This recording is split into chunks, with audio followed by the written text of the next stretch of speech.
ప్రధానమంత్రి నరేంద్ర మోదీ గారు ఇచ్చినటువంటి స్టేట్మెంటు చాలా కీలకమైనటువంటి స్టేట్మెంట్. ఉగ్రవాదులకు ఊహించని విధంగా శిక్ష వేస్తాం, అది ఆవిధాలతో కాదు. ఏంటి, ఎలా ఉండబోతుంది అనే ఒక బలమైనటువంటి చర్చ జరుగుతున్న నేపథ్యంలో అయితే ఇక్కడ ప్రధానంగా ఇప్పుడు వస్తున్నటువంటి అంశం ఏంటంటే సింధు జలాలని నిలిపివేయటం ద్వారా, పాక్కి నిలిపివేయటం ద్వారా అక్కడ వాళ్ళు చేసినటువంటి దుశ్చర్యమైనటువంటి సంఘటనలకి అది చర్యగా భావిస్తున్నటువంటి పరిస్థితి కనిపిస్తుంది. ఇక్కడ రెండే అంశాలు, అంటే వరల్డ్ బ్యాంకు విధానంతో, వరల్డ్ బ్యాంకు మధ్యవర్తిత్వంతో ఒప్పందం చేసుకున్నటువంటి ఈ సింధు జలాల విషయంలో ఈ 40 సంవత్సరాల వ్యవధిలో ఎప్పుడూ కూడా 3 సార్లు యుద్ధాలు జరిగినా కానీ ఎప్పుడూ కూడా ఆపినటువంటి పరిస్థితి లేదు. కానీ ఈసారి ఇక తప్పదు, ఈ రకమైనటువంటి చర్యలో వీటిని స్టాప్ చేయకపోతే అనేటువంటి ఉద్దేశంతో నిలుపుదల చేసేటువంటి నిర్ణయాన్ని భారత ప్రభుత్వం తీసుకుంది. ఎందుకు తీసుకోవాల్సి వచ్చింది? అక్కడికి వచ్చి ముష్కరులు అంత తీవ్రంగా దారుణంగా 26 మందిని అడిగి, వాళ్ళ కులాలు అడిగి, వాళ్ళ మతాలు అడిగి, వాళ్ళని చంపి మీ దేశానికి సవాల్ విసురుతున్నామని చెప్పి దేశ సమగ్రతకే సవాల్ విసిరి దేశ సార్వభౌమత్వం దెబ్బతీసే కుట్రలు చేసిన నేపథ్యంలో ఈ రకమైనటువంటి చర్యలకి అడుగులు వేశారు. ఇక తప్పదు. అయితే యుద్ధం చేయటం అనేటువంటిది ఒక విధానం, యుద్ధం చేయకుండా కట్టడి చేయటం అనేటువంటిది మరొక విధానం. కట్టడి చేసే విధానానికి ఒకవైపు వస్తూ ఉన్నారు, మరొక వైపు ఎవరైతే ఈ టెర్రరిస్టు మోకలు ఎక్కడైతే ఉన్నాయో ఆ ప్రాంతాన్ని ఏ విధంగా టార్గెట్ చేయాలనేటువంటి మరొక వ్యూహాలు కూడా అమలవుతున్నాయి అనేటువంటిది చర్చ జరుగుతున్న అంశం.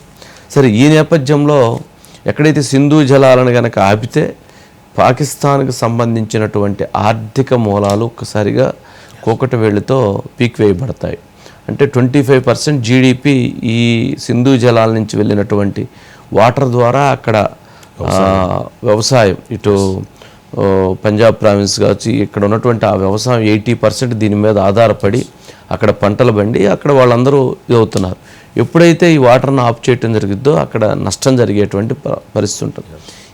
ఈ కారణాల నేపథ్యంలోనే ఇక అంటే ఎంత సహాయం చేసినా, ఎంత మంచిగా ఉన్నా కానీ వీళ్ళ యొక్క చర్యలు, వీళ్ళ ఆగడాలు, వీళ్ళ వ్యవహారం ఇక భరించలేము అనేటువంటి ఉద్దేశంతో ఈ నిర్ణయానికి భారత ప్రభుత్వం రావటం జరిగింది. ఈ నేపథ్యంలో అఖిలపక్ష సమావేశాన్ని, రాజ్నాథ్ సింగ్ నేతృత్వంలో అఖిలపక్ష సమావేశం జరుగుతూ ఉంది.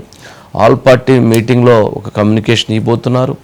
అట్లాగే రాష్ట్రపతి ముర్ము గారిని అమిత్ షా కలవటం, చర్చించడం కూడా జరిగింది. అంటే శరవేగంగా కొన్ని అంశాలు జరుగుతూ ఉన్నాయి. ఎంటైర్ ఢిల్లీ ఈ అంశం సెట్టరింగ్గానే తిరుగుతూ ఉంది. అంటే ఈ జరుగుతున్నటువంటి పరిణామాలను గమనిస్తే ఖచ్చితంగా పాక్కి సరైనటువంటి సమాధానం చెప్పడానికి భారత్ అడుగులు వేస్తుంది. అది ఒక యుద్ధం రూపేణా కాకపోవచ్చు, అది ఎక్కడైతే సహాయం పొందుతూ మళ్ళీ సహాయం చేస్తున్నటువంటి వాళ్ళని నష్టం చేయాలనుకుంటున్నారో ఆ సహాయాన్ని ఆపటం వలన వాళ్ళకి భవిష్యత్తు ఏంటి అనేది తెలియచేసేటటువంటి ఉద్దేశంతో కూడా ఆలోచన చేస్తున్నారు. అయితే పాక్ కూడా ఇప్పుడు ఇదే అంశం మీద సింధు జలాలను ఎలా ఆపుతారు, 24 కోట్ల మంది ప్రజలకు సంబంధించినటువంటి అంశంగా భావిస్తాము, ఇది వరల్డ్ బ్యాంకు దీని విషయంలో కలగజేసుకోవాలి, ఇలా గనక ఆపితే మమ్మల్ని మా మీద యుద్ధాన్ని ప్రకటించినట్లుగానే భావించాల్సి ఉంటుందని కూడా పాక్ ఇప్పటికే దాని మీద స్టేట్మెంట్ ఇవ్వటం జరిగింది. ఇప్పుడు ఈ నేపథ్యంలో ఒక జరగబోయేటువంటి పరిణామాలు ఏ విధంగా ఉంటాయి, వరల్డ్ బ్యాంక్ ఏ విధంగా స్పందిస్తుంది, అట్లాగే ఇప్పుడు అసలు నదీ జలాలను ఆపటం అని అంటే ఒక ప్రవాహాన్ని ఆపటానికి ఏం చేయబోతుంది, భారత ప్రభుత్వం ఏం చేయబోతుంది, దాన్ని ఏ రకంగా డైవర్ట్ చేయబోతుంది, ఏ రకంగా వాటిని ఆపాలనుకుంటుంది, నియంత్రిస్తుంది, ప్రాజెక్టులు కడుతుంది. ఆ ప్రాజెక్టులు ఈ రోజు సాధ్యం కాదు, దానికి టైం టేకింగ్ ఉంటుంది. అట్లాగే ఏదన్నా వాటిని పక్కకు తరలించడానికి సాధ్యం అవుతుందా, సాధ్యం కాదా, ఇట్లాంటి అన్నీ చాలా ఉన్నాయి. వీటన్నిటి నేపథ్యంలో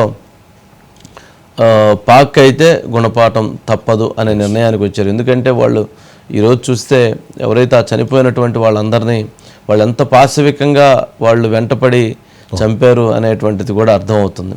ఒకసారి ఆ బైట్స్ ఉన్నట్లుండే శిరీష్ లైన్లో తీసుకోండి. Sirish, India will identify, track and punish every terrorist and their backer. We will pursue them to the ends of the earth.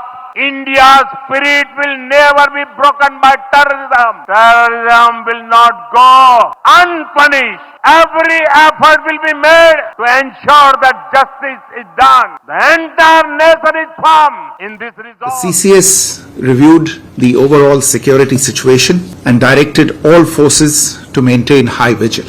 It resolved that the perpetrators of this attack will be brought to justice and their sponsors held to account. ఒక నిర్దిష్టమైన నాయకత్వాన్ని ఇస్తాం.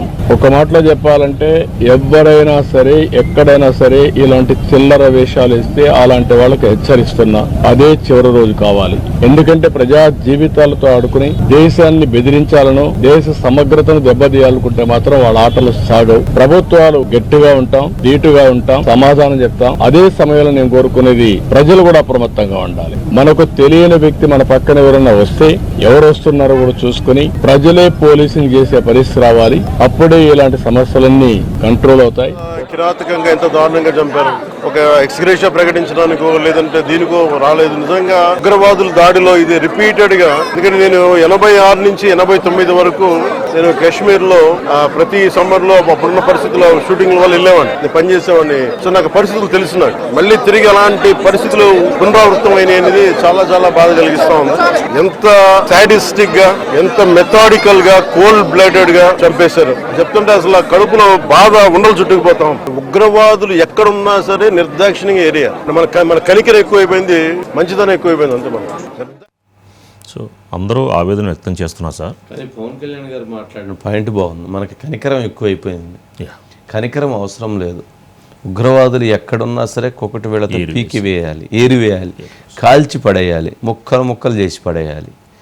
ఇది ఆయన చెప్పిన దాంట్లో ఎటువంటిది లేదు. కనికరం అంటే మనం ఎంత కనికరంగా ఉన్న అవతల వ్యక్తులు వచ్చి 26 మందిని అంత పాశవికంగా వాళ్ళ పిల్లల ముందు, వాళ్ళ భార్యల ముందు అట్లా కాల్చి చంపి వాళ్ళని పడేసి చేశారంటే, ఒక నలుగురు వచ్చి దేశాన్ని భయభ్రాంతులకు గురి చేయాలనుకున్నారంటే అసలు ఎందుకు ఉపేక్షించాలి? పవన్ కళ్యాణ్ గారు చెప్పిన పాయింట్ అదే, దాంట్లో ఇంకెటువంటి ఇది లేదు. సరే, ఇది ఇంత జరుగుతున్నా అండి వంశీ గారు, ఢిల్లీలో ఉన్న పాక్ కమిషనర్ కార్యాలయంలో కేక్ కట్ చేసుకున్నారు అన్న ఒక వార్తలు వస్తున్నాయి సార్. దానికి సంబంధించిన కూడా స్పాట్ ఉంది sir. Spot please. Cake for what is this celebration for? Are you from Pak High Commission? What is this? Sir, are you from Pak High Commission? Are you from Pakistan High Commission? Where are you from, sir? What is this? What is this cake for? Occasion क्या है? Occasion क्या है? खाली occasion बता. 28 लोग मरे, थोड़ा सा बताइए ना, दुख है इस बात का. What is this? आप कहाँ से आए हैं? Where are you from, sir? आप बता दीजिए सर, कहाँ से हैं आप? दुख है इस बात का. ఎలా చూడొచ్చు సార్ వంశీ గారు? ఏమనాలండి వాళ్ళని?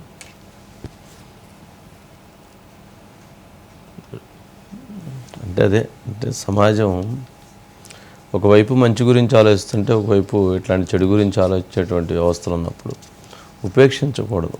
దానికి ఎటువంటి పరిస్థితుల్లోనూ కూడా అదే కనికరం, మానవత్వం, దయాగుణంతో వదిలేస్తే ఇట్లాంటివి ఎక్కువ జరుగుతూ ఉన్నాయి. వీటిని అరికట్టాల్సినటువంటి అవసరం ఉంది. శిరీష్ ఏంటి ఢిల్లీ సెంట్రిక్గా ఏంది బాగా వేగంగా జరుగుతున్నటువంటి పరిణామాలు? మోదీ వ్యాఖ్యలు కావచ్చు, రాజ్నాథ్ సింగ్ సమావేశం కావచ్చు, ముర్ముతో అమిత్ షా భేటీ కావచ్చు, ఇవన్నీ చూస్తూ ఉంటే సీరియస్ యాక్షన్, సీరియస్ స్టెప్స్ ఉండబోతున్నాయా? తప్పకుండా, ఎందుకంటే పాకిస్తాన్పై కఠిన చర్యల దిశగానే కేంద్ర ప్రభుత్వం వెళ్తోంది. దీనికి సంబంధించి ఇప్పటికే భాగస్వామ్య పార్టీలతోటి మాట్లాడడం కూడా జరిగింది. ఈరోజు నితీష్ కుమార్తో కూడా మోడీ మాట్లాడారు. రేపు ఏపీ సీఎం ఢిల్లీకి వస్తున్నారు. 4:30 గంటలకు ప్రధానిని కలుస్తున్నారు. ప్రధాని కలుస్తున్న సందర్భంగా ఆయనతో ప్రత్యేకంగా ప్రస్తావిస్తారు. ఎందుకంటే సెంట్రల్ గవర్నమెంట్లో మేజర్ అలయన్స్ పార్టీస్ కాబట్టి వాళ్లకు సెంట్రల్ గవర్నమెంట్ ఏం చేయబోతుంది అనేది కూడా చెప్పాల్సిన అవసరం కూడా ఉంది. వాళ్ళకు బ్రీఫ్ కూడా చేస్తారు. కాకపోతే అఖిలపక్ష సమావేశంలో మాత్రం మాత్రం సెంట్రల్ గవర్నమెంట్ యొక్క మూవ్మెంట్ కానీ లేకపోతే యాక్షన్, మిలిటరీ యాక్షన్ గురించి మాత్రం ఎట్టి పరిస్థితుల్లో ప్రస్తావించే అవకాశం కూడా లేదు. నిన్న కేంద్ర కేబినెట్ భద్రతా వ్యవహారాల కేంద్ర కేబినెట్ సమావేశంలో తీసుకున్న స్టెప్ ఏదైతే ఉందో, సింధు నదీ జలాల ఒప్పందాన్ని తాత్కాలికంగా రద్దు చేసుకోవాలనే నిర్ణయం, ఇది పాకిస్తాన్ ఆర్థిక వ్యవస్థపై ఇండియా కొట్టిన ఎదురుదెబ్బ, అంటే ప్రతీకార చర్య అని చెప్పేసి కూడా భావించవచ్చు. ఇక్కడ ప్రధానంగా కేంద్ర ప్రభుత్వం ఒకటే చెప్తోంది, నెత్తురు పారే చోట నీళ్లు పారడానికి అవకాశం లేదు. మేము నీళ్లు పారించుదాం అనుకున్నాం, కానీ మీరు నెత్తురు పారిస్తున్నారు. సింధు నదీ జలాలను ఇప్పటివరకు కూడా మేము పాకిస్తాన్కు మానవతా దృక్పథంతో మేము ఇస్తూ వచ్చాం. 1947 నుంచి ఇప్పటివరకు 3 యుద్ధాలు జరిగాయి, కానీ ఎప్పుడు కూడా మేము సింధు నదీ జలాల ఒప్పందాన్ని రద్దు చేయాలనుకోలేదు. పాకిస్తాన్ ప్రజల యొక్క సాగునీరు, త్రాగునీరు, విద్యుత్ అవసరాలని తీర్చేందుకు మేము ఈ నదీ జలాల జోలికి ఎప్పుడు కూడా పోలేదు. ఎంత సిచ్యువేషన్ వచ్చినా, కార్గిల్ వారప్పుడు కూడా డిమాండ్ వచ్చింది దీన్ని రద్దు చేయాలని చెప్పేసి, కానీ మేము అలాంటి పని చేయలేదు. కానీ ఇక ఉపేక్షించే అవకాశం లేదు.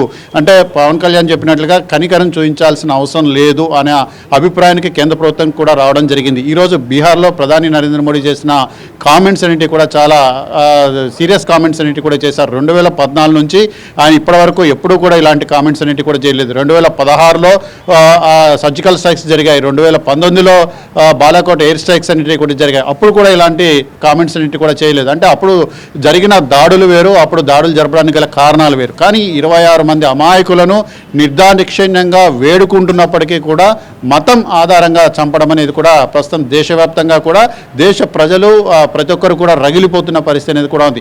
ఇటువంటి టైంలో సీరియస్ యాక్షన్ అనేది కనుక తీసుకోకపోతే కేంద్ర ప్రభుత్వం యొక్క సామర్థ్యత పైన, మోడీ యొక్క సామర్థ్యత పైన క్వశ్చన్స్ అనేవి కూడా రేజ్ అయ్యే అవకాశం ఉంది. కాబట్టి పరిమిత స్థాయిలో ఏదైతే బుద్ధి చెప్పాలనేది కూడా ఒక అభిప్రాయానికి వచ్చారు. అంటే ఇది యుద్ధం కాదు, కాకపోతే పాకిస్తాన్ కేంద్రంగా పాకిస్తాన్ గడ్డ మీద ఇండియా వైపు వస్తున్న ఉగ్రవాదం ఏదైతే ఉన్నదో దీన్ని అడ్డుకునే ప్రయత్నం. శిరీష్, యుద్ధం ప్రారంభమైతే ఎవరు ఎటువైపు ఉండొచ్చు, చైనా మద్దతు ఎట్లా ఉండొచ్చు, ఏంటి జరుగుతున్నటువంటి అనాలిసిస్? అంటే ప్రపంచవ్యాప్తంగా 4 సూపర్ పవర్స్ ఉన్నాయి. 4 సూపర్ పవర్స్లో యూరోపియన్ యూనియన్, అమెరికా, ఇవి రెండు కూడా ఇండియా వైపే నిలిచే అవకాశం ఉంది. ఎందుకంటే ఈ 2 దేశాలతో పాకిస్తాన్కి ఇటీవల సంబంధాలేంటి కూడా బెడ్జ్ కొట్టాయి.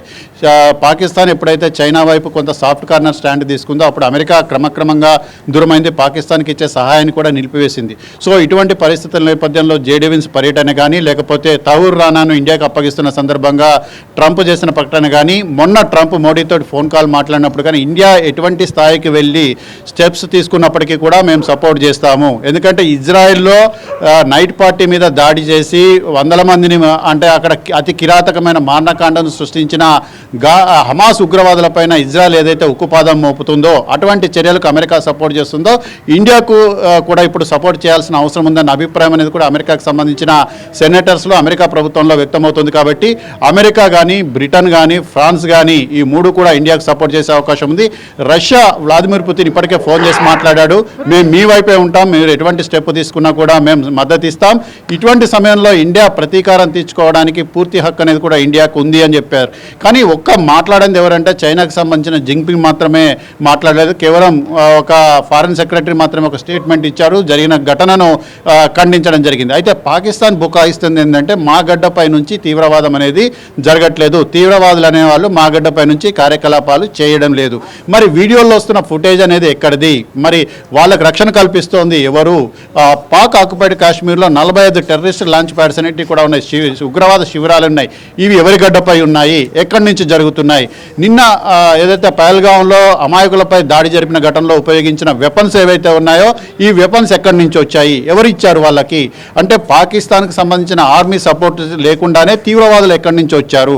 వాళ్ళు పాకిస్తాన్ నేషనల్స్ అని చెప్పేసి క్లియర్గా రిపోర్ట్స్ ఉన్నాయి, జాతీయ భద్రతా సంస్థ దగ్గర ఆధారాలన్నీ ఉన్నాయి. ఇవన్నీ ఉన్నప్పుడు కూడా వాళ్ళు ఏ విధంగా బుకాయిస్తున్నారు? అయితే ప్రస్తుత పరిస్థితుల నేపథ్యంలో చైనాకు అమెరికాకు ట్రేడ్ వార్ అనేది కూడా జరుగుతోంది. అమెరికా చైనాను నిలువరించే ప్రయత్నం చేస్తున్న నేపథ్యంలో ఇండియా వైపు చైనా కూడా చూస్తుంది. కాబట్టి ట్రేడ్ వార్ను ఉపయోగించి చైనాను కట్టడి చేయాలని చెప్పేసి భారత ప్రభుత్వం భావిస్తుంది. అంటే మొదటి స్టెప్లో దౌత్యపరంగా ప్రపంచ దేశాలపై ఒత్తిడి పెంచి పాకిస్తాన్ ఏకాకి చేయడం, పాకిస్తాన్ ఏకాకి అయిన సందర్భంలో దానికి ఉపయోగపడే అన్ని రకాల సహాయాన్ని నిలిపివేసిన తర్వాత అప్పుడు ఈ స్టెప్కు అంటే సైనిక చర్య తీసుకునే విషయంలో వెళ్తారు. అంటే తీవ్రవాద శిబిరాలపై దాడులు చేయడం మాత్రం కన్ఫర్మ్. అయితే ఆ సందర్భంగా కనుక పాకిస్తాన్ కనుక ప్రతీకార చర్యలకు పాల్పడితే మాత్రం ఇది తీవ్ర యుద్ధంగా మారే అవకాశం ఉంది. ప్రస్తుతం పాకిస్తాన్ యొక్క ఆర్థిక వ్యవస్థ కానీ పాకిస్తాన్ దగ్గర ఉన్న ఆయుధ సంపత్తి కానీ ఇవన్నీ కానీ 1-2 రోజులకు తప్ప ఎక్కువ ఉండే అవకాశం లేదు. ఇటువంటి పరిస్థితుల నేపథ్యంలో చైనా కనుక మద్దతు ఇచ్చి ఆయుధాలు కనుక సరఫరా చేస్తే ఇండియా నుంచి పూర్తిగా సంబంధాలు తెంచుకునే అవకాశం ఉంది. పాకిస్తాన్ సపోర్ట్ చేయడం వల్ల చైనా ఆర్థిక వ్యవస్థకు ఇండియా నుంచి ఎక్కువగా నష్టం వాటిల్లే అవకాశం ఉంది. ఎక్కువగా ట్రేడ్పై ఆధారపడి బిజినెస్ చేసే చైనా ఇటువంటి చర్యలకు పాల్పడుతుందని చెప్పేసి ఏ ఒక్కరు కూడా భావించడం లేదు. సో డిప్లొమాటిక్గా పాకిస్తాన్ను కట్టడి చేసి అప్పుడు మిలిటరీ యాక్షన్కి వెళ్ళాలనేది మోడీ ప్రభుత్వం యొక్క వ్యూహంగా కనపడుతోంది. ఓకే రైట్ శిరీష్, చూద్దాం మరి అంటే ఏం జరగవచ్చు అనేది